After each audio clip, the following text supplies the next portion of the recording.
Before the war in the Pacific truly began, one fact was universally accepted by every major military power. At night, Japan was unbeatable.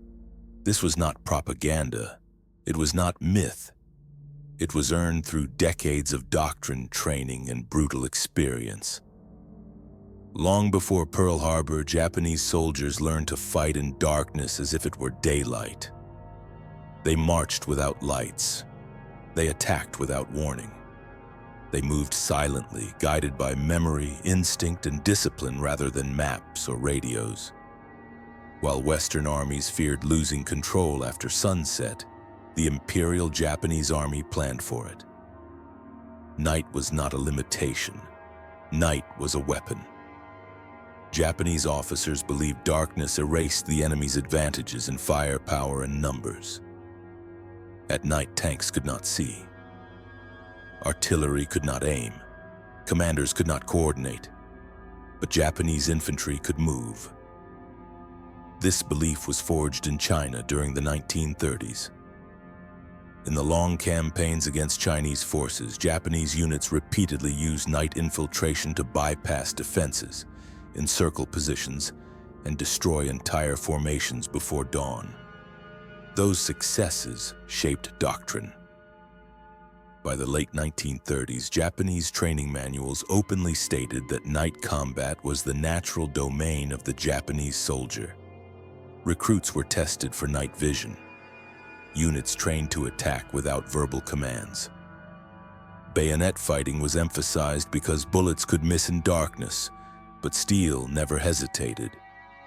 The Navy reached the same conclusion.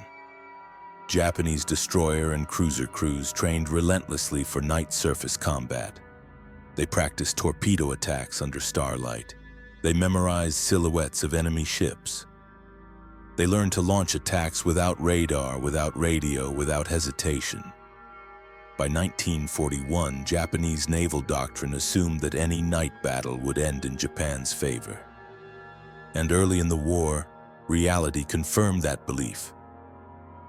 In the opening months of 1942, Allied fleets were shattered at night in the Java Sea, off Savo Island, and in countless smaller engagements. American, British, Dutch, and Australian sailors learned the same lesson again and again. If the sun went down, Japan became lethal. The night belonged to Japan. But dominance built on habit carries a hidden danger. When doctrine becomes identity, adaptation becomes impossible. And the enemy was already learning. Japan's dominance in night fighting was not accidental. It was engineered. While Western armies treated darkness as a liability, Japanese doctrine treated it as an environment to be mastered. The difference began with training. Not equipment, not technology, but psychology. From the first weeks of service, Japanese soldiers were conditioned to operate without visual certainty. Recruits were forced to navigate terrain at night without maps or lights.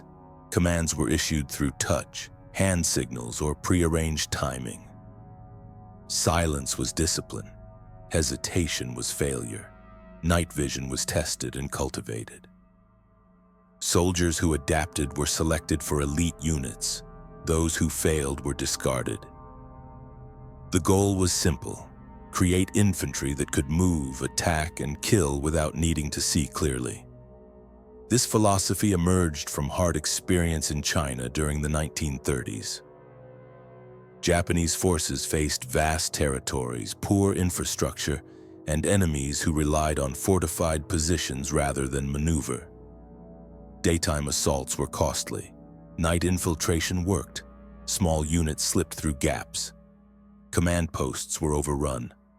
Artillery positions were destroyed before they could fire. These successes reinforced belief. Darkness neutralized the enemy's advantages. Japanese doctrine began to formalize this approach. Manuals emphasized night encirclement rather than frontal assault.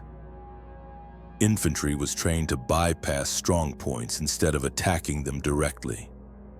The bayonet became central, but not symbolic but practical. At night, speed and proximity mattered more than accuracy. The Navy adopted the same mindset. Japanese naval officers recognized that night erased the advantages of radar-less fleets. Instead of relying on detection, they relied on surprise. Destroyers and cruisers trained to operate independently without centralized command. Crews memorized enemy ship silhouettes. Torpedo officers practiced calculating firing solutions by intuition rather than instruments.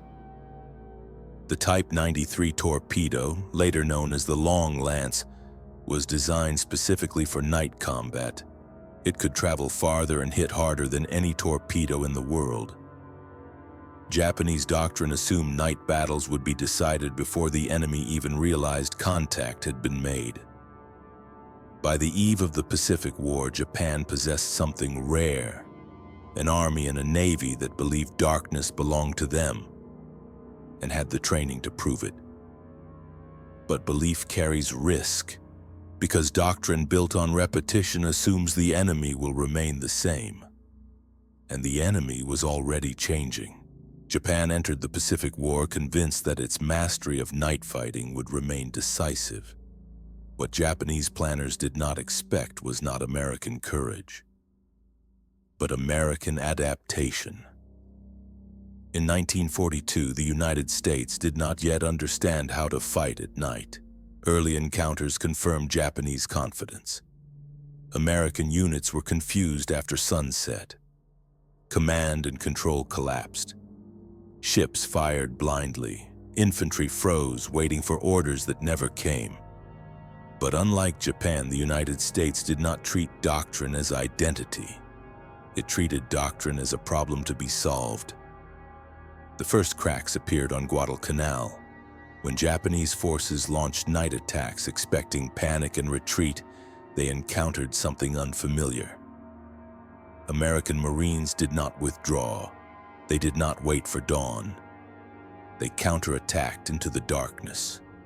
This behavior violated Japanese assumptions. Japanese night doctrine depended on one critical belief: that the enemy would lose cohesion after contact, that units would scatter, that command would dissolve. But American small unit leaders adapted faster than expected. Junior officers and non-commissioned officers began making independent decisions when communications failed.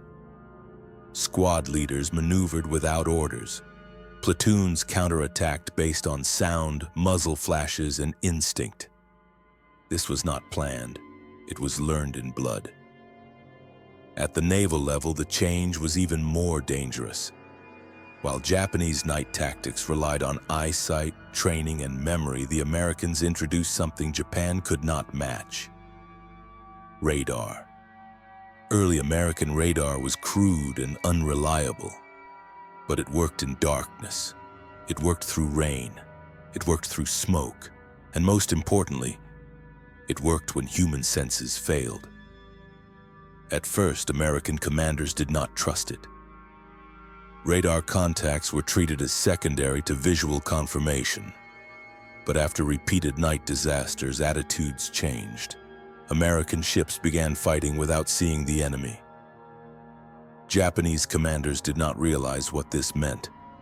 They assumed the night still blinded both sides equally. It did not. By late 1942, Japan was still fighting the night it had mastered, while the Americans were learning to see in it. And once the enemy could see, darkness stopped being a weapon. It became a liability. The moment Japanese night fighting stopped working was not dramatic. There was no single battle where commanders suddenly realized the truth. Instead, it failed quietly, through repetition. Every engagement ended the same way. Japanese forces executed night maneuvers exactly as trained. They advanced confidently in darkness. They launched torpedo attacks believing the enemy was blind. And then they were detected, not by searchlights, not by flares, not by human eyes, by radar. The first truly decisive demonstration came in November 1942 in the waters around Guadalcanal. American ships no longer waited to see the enemy. They tracked him electronically. Radar operators detected Japanese formations long before visual contact. Fire control radars calculated range, speed, and bearing automatically. Guns were laid before the enemy realized he had been found. For Japanese commanders, this created a fatal contradiction. Their doctrine assumed darkness equalized forces. Radar destroyed that assumption. American ships opened fire from unseen positions. Japanese ships responded blindly. Searchlights, once a weapon, became death sentences. The moment a Japanese cruiser illuminated the night, it exposed itself to radar-directed gunfire. At the same time, American commanders learned restraint. Instead of charging into close-range chaos, they controlled distance. They fired first. They disengaged when necessary. They fought the night without entering it. Japanese night tactics depended on closing the range. Radar punished proximity. The more aggressively Japanese ships maneuvered, the more clearly they appeared on radar screens. By early 1943, a pattern emerged. Japanese night attacks no longer surprised. They no longer shattered enemy cohesion. They no longer decided battles. Instead, they resulted in heavy losses, often without inflicting decisive damage. Japanese reports blamed training failures. They blamed poor coordination. They blamed luck. They did not blame doctrine. But doctrine was the problem. Japan had mastered fighting in darkness, and the Americans had made darkness irrelevant. Once radar entered the equation, night no longer belonged to the Japanese. It belonged to whoever could see without eyes. By 1943, Japanese commanders understood that something had changed. Night fighting no longer delivered decisive results. Attacks that once shattered enemy formations now ended in heavy losses. Ships disappeared into darkness and were still hit. But understanding a problem is not the same as solving it. Japan could not adapt fast enough. Not because its officers lacked intelligence, but because its system resisted change. Japanese military doctrine before the war was built on mastery through perfection. Tactics were refined over decades, rehearsed endlessly, and treated as proven truths rather than temporary solutions. Night combat was not just a technique, it was identity. Admitting that night fighting no longer worked meant admitting that the foundation of naval superiority had collapsed. This created paralysis. Reports from the field were filtered as they moved upward. Failures were explained away as poor execution, not flawed doctrine. Commanders were encouraged to improve discipline, not rethink assumptions. At the same time, Japan faced a technological trap. Radar required more than blueprints. It required industrial capacity, precision manufacturing, trained technicians, and stable electrical systems. Japan lacked all four. Japanese radar sets were produced in small numbers with limited range and poor reliability. Many ships entered combat without radar at all. Others carried sets that could detect targets but not guide gunfire. Even when radar existed, Japanese doctrine did not fully integrate it. Officers trusted their eyes more than machines. Visual confirmation was still prioritized. Radar was treated as an aid, not as the primary sensor. The Americans made the opposite choice. They reorganized command around technology. They trained crews to fight without visual contact. They trusted instruments over instinct. Japan could not make that shift quickly. Culturally, improvisation was discouraged. Deviation from doctrine was seen as failure, not initiative. Junior officers were expected to execute orders, not reinterpret them. This mattered in night combat. Radar demanded decentralization. Fast decisions, independent action based on incomplete data. The American system rewarded that behavior. The Japanese system punished it. By the time Japan recognized the full implications of radar-controlled warfare, the window had closed. American production overwhelmed any attempt to catch up. Every new ship entered service with better sensors. Every battle provided more data, more experience, more refinement. Japan was still fighting the last war, while the Americans were already fighting the next one. Night fighting did not fail because Japanese sailors lost skill. It failed because skill alone could not defeat a system that learned faster than it did. The collapse of Japanese night fighting superiority did not happen all at once. It happened battle by battle, each engagement stripping away another illusion. The first warning came in October 1942 at Cape Esperance. Japanese forces entered the fight expecting a familiar outcome. They assumed darkness still belonged to them. They assumed American ships would blunder into torpedo ambushes. Instead, American cruisers opened fire first, accurately, from beyond visual range. Japanese ships were hit before they understood they were under attack. For the first time, Japanese commanders faced a terrifying reality. They were no longer initiating the night battle. They were reacting to it. But the lesson was dismissed. Cape Esperance was labeled an anomaly. American success was attributed to luck. Doctrine remained unchanged. A month later, the illusion collapsed completely.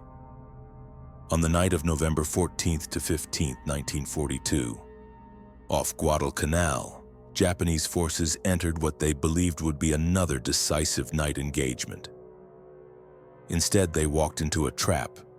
American radar tracked Japanese movements continuously. Fire control solutions were calculated in darkness. Battleships fired accurately without seeing their targets. Japanese ships were illuminated by their own searchlights and destroyed by enemies they could not see. The loss of the battleship Kirishima was more than a tactical defeat. It was a doctrinal catastrophe.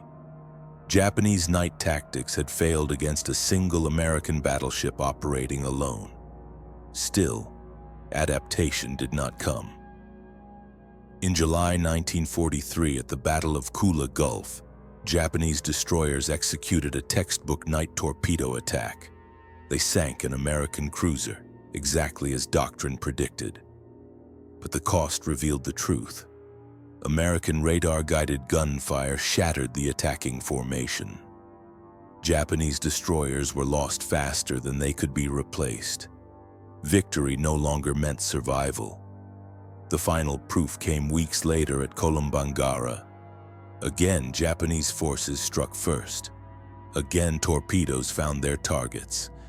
And again, radar-directed American gunfire devastated Japanese ships before they could disengage. For the first time, Japanese commanders faced an impossible equation.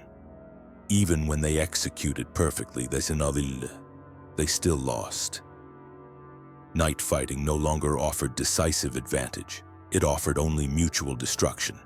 And Japan could not afford that exchange. American industry replaced ships. Japanese industry could not. From this point forward, night combat ceased to be a weapon for Japan. It became a liability. By mid-1943, Japanese night fighting no longer failed because of tactics.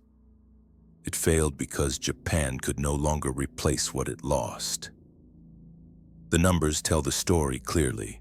Between August 1942 and August 1943, the Imperial Japanese Navy lost 2 battleships, 6 heavy cruisers, 4 light cruisers, over 30 destroyers. Many of these losses occurred at night, the very domain Japan once dominated. In the same period, the United States lost ships as well. But the difference was replacement. In 1943 alone, American shipyards produced 48 destroyers, 18 cruisers, hundreds of auxiliary vessels. Japanese shipyards produced Less than 10 destroyers per year, almost no new cruisers, no new battleships capable of frontline service. Japan had entered a war it could not industrially sustain. The problem was not only shipbuilding, it was fuel. By late 1942, Japan's access to oil was collapsing. American submarines were sinking Japanese tankers faster than they could be replaced. In 1941, Japan imported approximately 90% of its oil. By mid-1943, oil deliveries had dropped by more than 50%. By 1944, fleet training was restricted because fuel was too valuable to waste on exercises. Night fighting had once required constant training. Torpedo coordination, formation, maneuvering, precision, timing. That training stopped. Crews were sent into combat without rehearsal. Destroyer captains received orders they had never practiced executing. Losses also struck experienced personnel. Japanese night combat doctrine depended on veteran destroyer captains, highly trained torpedo officers, experienced lookouts, and signalmen. These men died faster than they could be replaced. Japan's naval training pipeline was long and rigid. A destroyer captain required 10 to 12 years of experience. The United States could produce competent officers in a fraction of that time. By 1943, Japanese night attacks increasingly involved inexperienced crews, reduced torpedo salvos, poor coordination. The results were predictable.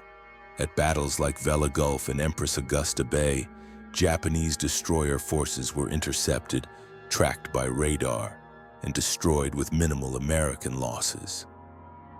In earlier battles, Japan could trade ships and win tactically. By 1943, every exchange made Japan weaker, permanently. Night fighting no longer preserved strength, it consumed it, and Japan had nothing left to spend. By 1943, Japanese night fighting did not fail because the enemy became stronger. It failed because the system itself began to break down. Imperial Japanese Navy night doctrine depended on perfect coordination. Destroyers, cruisers, and battleships were expected to execute complex maneuvers in darkness, guided by timing, visual signals, and prearranged plans. This worked only when every element arrived exactly on schedule.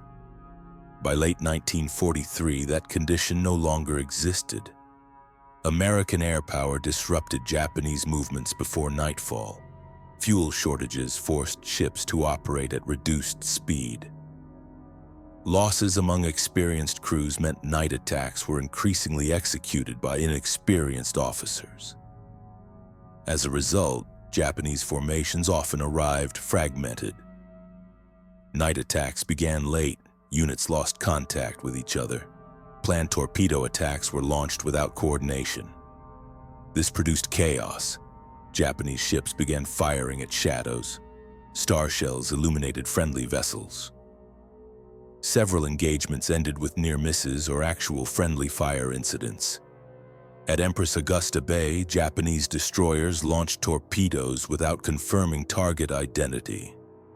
At Cape St. George, Japanese formations split and were destroyed piecemeal. At Kolombangara, coordination failures prevented follow-up attacks after initial success. Night fighting required confidence and precision. By 1944, Japanese commanders had neither. The doctrine that once dominated the darkness now generated confusion instead of control. The night did not defeat Japan. Its own system did. By late 1943, Japanese night fighting was no longer a tactical system. It was a habit. The Imperial Japanese Navy continued to plan night engagements based on assumptions formed before the war. Limited enemy detection, visual surprise, and decisive torpedo strikes delivered by perfectly coordinated formations. These assumptions had once been correct. They were no longer valid. The decisive problem was not technology alone. It was institutional inertia. Japanese commanders in the field repeatedly reported the same issues: radar detection, early American maneuvering, failed surprise, and loss of initiative. These reports were accurate. They were also largely ignored. Doctrine revisions moved slowly. Approval required multiple layers of command. Junior officers were not empowered to experiment. Captains were expected to execute orders precisely, not adapt independently. In contrast, American destroyer commanders were encouraged to act on radar contact without waiting for higher approval.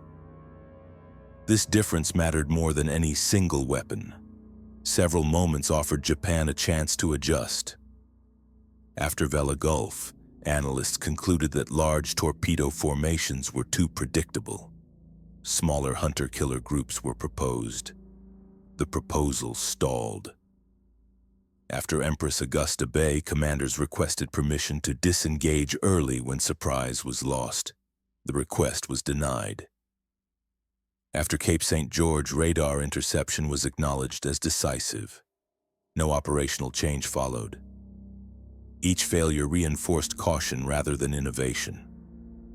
By 1944, the situation worsened. Fuel shortages limited training. Radar-equipped ships lacked experienced operators. Veteran night commanders were dead. New officers entered combat having studied night fighting on paper, not in practice. Japan possessed radar, but it lacked integration. It possessed torpedoes, but lacked coordination. It possessed doctrine, but lacked flexibility. The result was predictable. Night engagements became reactive. Formations arrived late or fragmented. Torpedoes were launched blindly or not at all. By the time official doctrinal changes were issued in 1944, the forces capable of executing them no longer existed. The night, once Japan's domain, became a liability. This did not mean Japanese sailors lacked skill or courage. Many fought with discipline until the end, but courage cannot compensate for systems that no longer function. Night fighting stopped working because it was built for a war that no longer existed. In the end, the failure was not tactical, it was structural.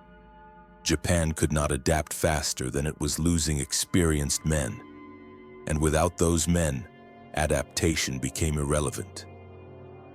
The night did not abandon Japan. Japan outlived the system that once ruled it.